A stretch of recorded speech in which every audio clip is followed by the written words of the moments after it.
네, 안녕하세요. 서울대병원 완화의료 임상윤리센터의 김범석입니다. 오늘은 연명의료 결정법 서식 작성의 실제라는 제목으로 5분 동안 짧고 간단하게 서식 작성을 어떻게 하는지 알아보도록 하겠습니다. 먼저 이게 연명의료 결정법 서식을 작성을 하라고 그러면 굉장히 처음부터 좀 난감한데요. 이 한 장의 슬라이드에 모든 것이 있습니다. 요거만 잘 이해하면 금방 받을 수가 있습니다. 첫 번째는 이제 말기 환자랑 임종기 환자를 좀 구분을 해야 되는데요.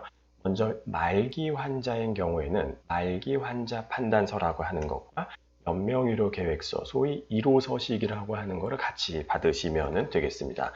말기 환자 판단서는 EMR 과별서식에 들어가 보면 있습니다. 과별서식 조회에서 완화의료 임상윤리센터를 치시면 여기 말기 환자 판단서가 있고요.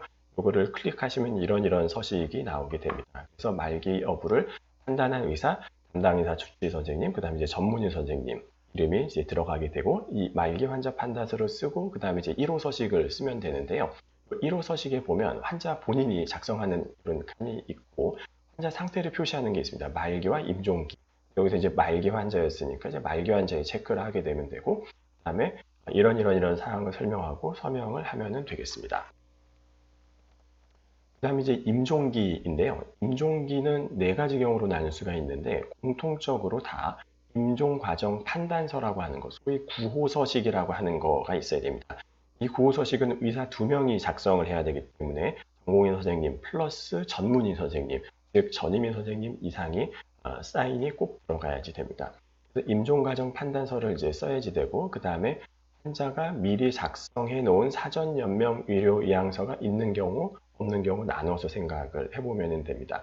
환자가 의식이 뚜렷하고 본인 판단이 할 수 있으면 이제 1번 혹은 2번에 해당되게 되는데요. 예전에 작성해 놓은 사전 연명 의료 의향서가 있으면 의향서를 내가 확인했다 하는 이제 확인서, 서식 플러스 이행서를 쓰면 되고요. 그런 게 없는 경우, 아마 대부분의 병동에 있는 환자분은 요 2번 경우에 해당될 텐데, 연명의료 계획서가 없으면 연명의료 계획서 1호 서식을 쓰고 이행서를 쓰시면 됩니다. 이게 9호 서식, 임종기 판단서이고요. 이런 이유로 임종기로 판단한다. 여기 아주 간단하게 쓰시면 됩니다. 뭐 폐암이 진행돼서 임종기로 판단합니다. 이렇게 쓰시면 되고요. 여기 이제 주치의 선생님 이름이 들어가고 전문의 선생님 이름이 여기에 들어가면 됩니다. 이제 임종기를 이제 판단한 게 되고요. 임종기를 판단한 그 다음에는 이제 연명의료 계획서가 없는 분들은 1호 서식, 예전에 연명의료 계획서를 작성해 놓은 분이 있는 경우는 10호 서식을 쓰게 됩니다. 1호 서식은 아까 말씀드렸던 그 서식인데, 환자 본인 쓰는 칸, 그 다음에 환자의 말기 상태, 임종기에 있는 거, 둘 중에 하나 체크하는 거고요. 지금은 이제 임종기니까 여기에 체크를 하면 되고, 나머지 사항을 체크해서 쓰면 됩니다. 그 다음에 이제 예전에 작성해 놓은 연명의료 계획서가 있다. 그럼 이제 10호 서식을 쓰면 되는데요. 환자의 예전에 이런 연명의료 계획서 쓴 거를 내가 확인했다. 본인 서명만 이제 들어가면 되고, 여기 이제 전문의 서명도 하나 들어가게 되고, 이렇게 하면 됩니다. 그 다음에 이제 이행서를 내가 이행을 하겠다. 요거를 작성해야 되는데요. 서식이 좀 복잡하긴 하지만, 어쨌거나 이것도 다 작성해야 됩니다. 저희가 이제 13호 서식이라고 이야기하는 거고요. 이행 내용 해가지고 심폐소생술, 인공호흡기 뭐 이런 것들 체크하는 게 있는데, 이게 좀 헷갈리게 돼 있습니다. 체크를 하면 시행한다는 건지 안 한다는 건지 좀 헷갈리게 되어 있는데요. 임종 과정에 있는 환자에게 시행하지 않을 연명의료 항목에 체크를 하는 겁니다. 심폐소생술 안 하면 여기다 체크를 하는 거가 되겠습니다. 그래서 이런 거를 쓰고, 여기도 이제 기타 칸이 있는데 여기다가 뭐 다른 거 써도 됩니다. 뭐 하이플로우 할지 말지 뭐 이런 거를 정하게 결정을 했으면 이런 것들 같이 써도 됩니다. 그 다음에 이제 병실에서 또 실제적인 문제가 되는 경우는 환자가 의식이 없는 경우입니다. 환자가 판단 능력이 있고 의식이 있으면은 요 2번, 1번 경우에 해당돼서 작성을 하면 되는데요. 환자가 의사결정 능력이 없다. 이런 경우에는 크게 두 가지로 나뉩니다. 평소에 연명의료 관련해가지고 환자의 의사를 표현한 적이 있는 경우, 그 다음에 환자가 평소에 연명의료 관련에 대해서 아무런 얘기를 한 적이 없는 경우인데요. 이 경우를 좀 살펴보면요.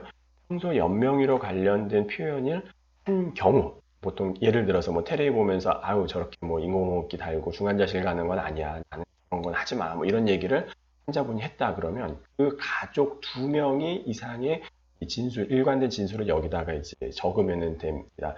직계 가족이 한 명밖에 없는 경우도 있는데요. 이런 거 이제 한 명만의 진술로도 가능하고, 가족들이 우리 아버지는 평소에 이런 얘기를 해서 이런 거 안 하고 싶다고 얘기했었습니다. 라고 이제 요걸 이제 서식을 쓰면 되고, 여기다가 이제 담당 의사 서명, 그 다음에 해당 분야의 전문의 서명을 넣으면 되고, 가족관계 증명서도 좀 확인을 하라고 하는데, 근데 이제 대부분의 경우에선 이런 얘기를 평소에 한 적이 없는 경우들이 대부분입니다. 이런 경우에 있어서는 가족들이 생각하기에 지금 환자의 최선의 이익을 생각해 보면 이런 걸 하지 않는 게 좋겠다라고 가족이 전원 합의를 하면 됩니다. 그래서 가족 이름들, 주민등록번호, 연락처, 요게 이제 필수 항목이 되기 때문에 요걸 입력을 하고 담당의사 서명, 그 다음에 해당 분야 전문의 서명이 들어가면 되겠습니다.